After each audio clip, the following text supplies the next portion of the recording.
Hey everybody, Mr. Chris here, and today I want to talk to you a little bit about practicing and practice schedules. So I have a lot of beginning students, and a couple of them ask so often, how much should I be practicing? What kind of stuff should I be practicing? I have a busy schedule, all this different stuff that falls into play with it. The short answer is, as long as it's not causing you physical pain, because sometimes when you start playing a guitar, you might get a little bit of pain in your fingertips, or if you practice a little too much, you might get a little pain up here. The short answer is, as long as it's not causing you pain, you want to practice as much as you can. Now, in the very beginning, I would say limit it to maybe 15 minutes a day at the start. Then after about 2 weeks of that, you can bump it up a little bit. The reason why I say that is because just to get started in the very beginning, it's nice to put in the time daily and let your body get used to being with a guitar, as opposed to doing it, well, it's kind of a weird question because it's a little bit different with everybody. You want to practice every day if possible.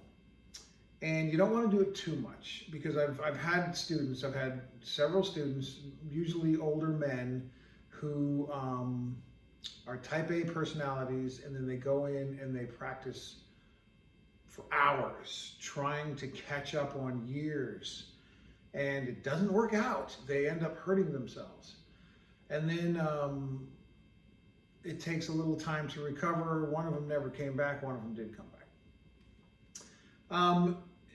I would say, once again, if you're a beginning student, I would practice at least 15, 20 minutes, possibly a half hour. Try to do it every single day. And then if you have the time and the interest as time goes on, and you have more things to practice, then you can start filling up your time with more practice. You really want to kind of build into it, because it is a physical event, and you don't want to burn out or hurt yourself. You don't want to injure yourself. Now, you are going to have to go through a little bit of pain, like I said, especially if you're playing steel string guitar on the fingertips. That's quite often something that happens. But you don't really want to go through pain where you're ending up with a sore arm or anything like that. Another good idea is to do a little bit of stretching, finger stretches. There are many different videos on how to stretch your fingers a little bit.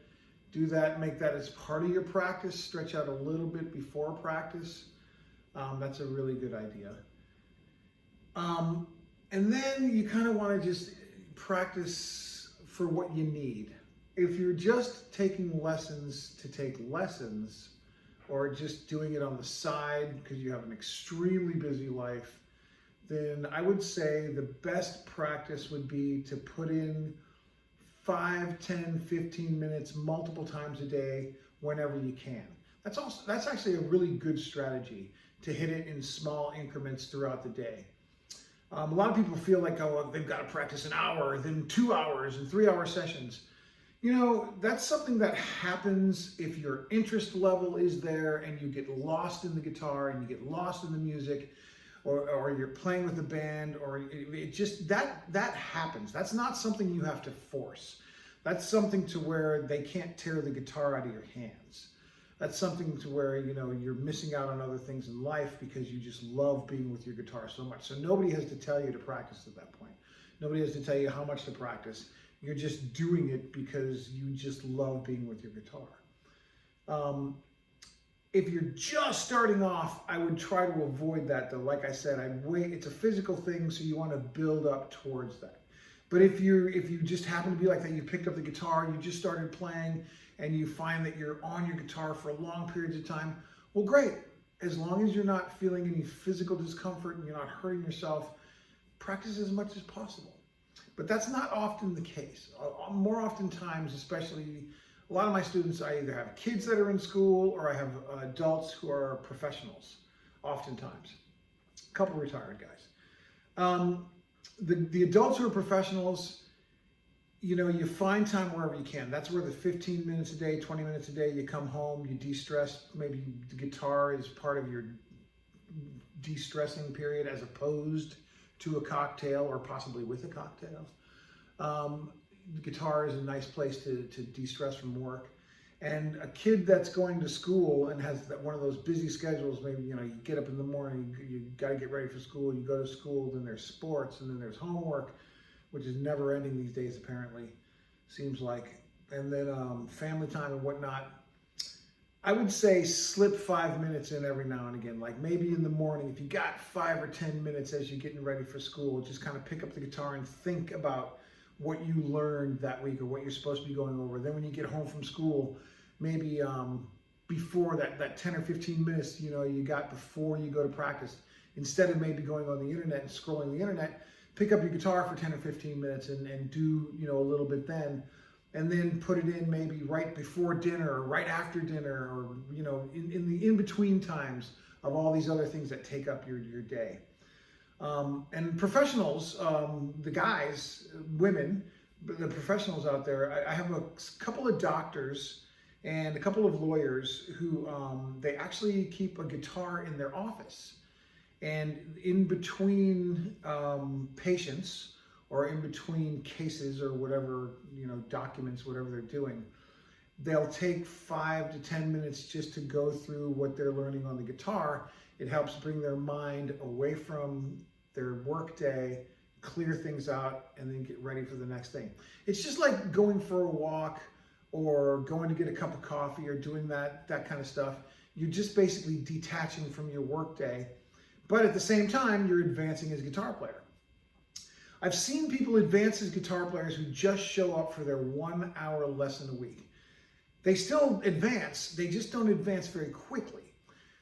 That's the thing, is if your goal is to become an outstanding guitar player, possibly a professional guitar player, then really you don't need to hear about how to practice, because you're going to be practicing so much and it's going to be taking up so much of your time.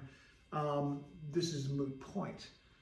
But for most other people where guitar is a side thing, that's where you'd want to slip it in as many times during the day as possible, 5, 10, 15-minute increments. And that really does help. You just work on one thing, because you just get better. The more time you put on the guitar, the better you get. And in the beginning, again, you don't want to put a huge amount of time in, because that's not really good for your arms, your muscles as they're developing. You have to stretch them out a little bit. The other thing I would say is there are people who are in the beginner to intermediate level, and they're trying to figure out what they should practice. That has to do with what your goals are.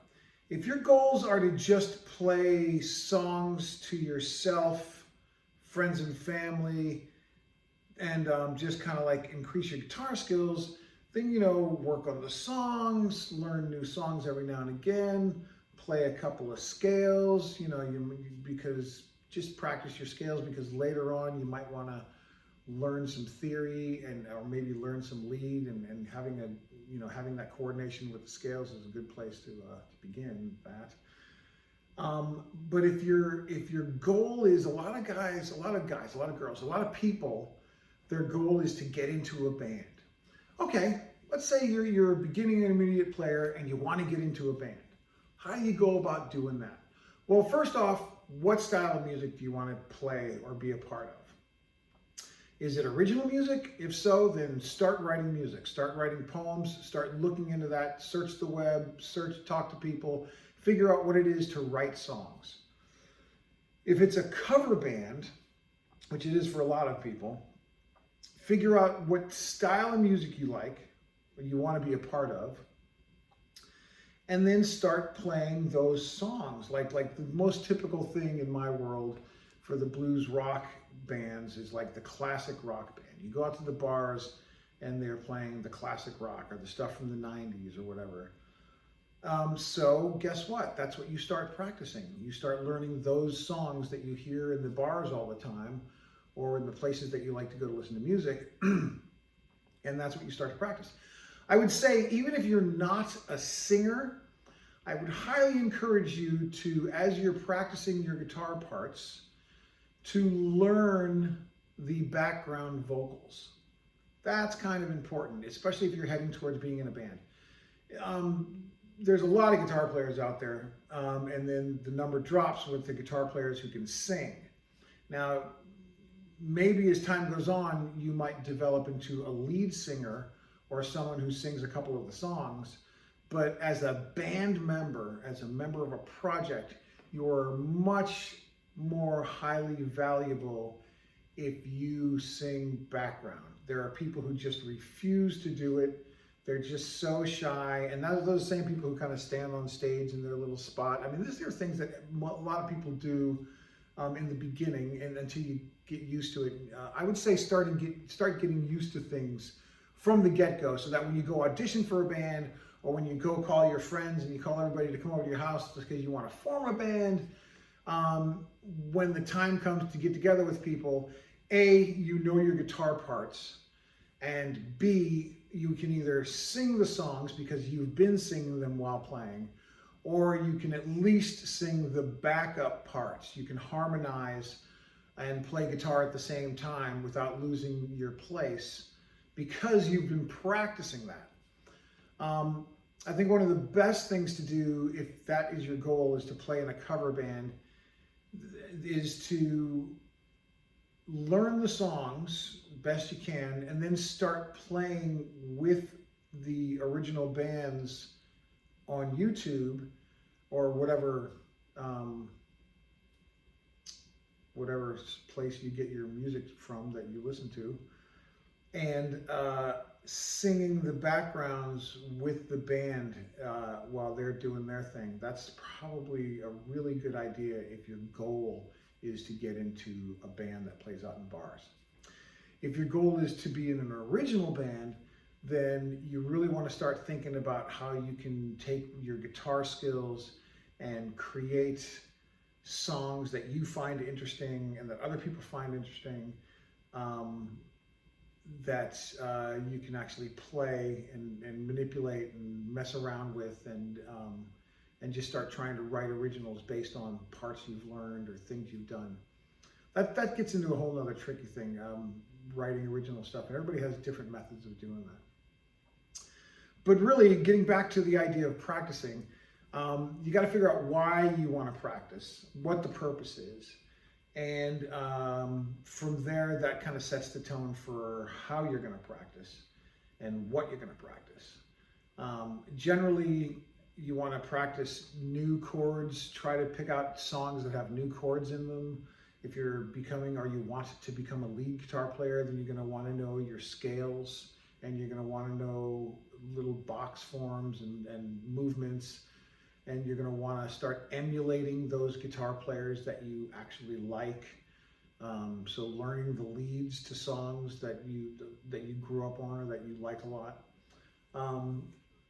That's a must. So if you're gonna end up being a lead guitar player, and then you develop your own style based on an amalgam of the information that you've taken in from other people, other players, learning various scales, trying to figure them out from different angles, and playing in your own way.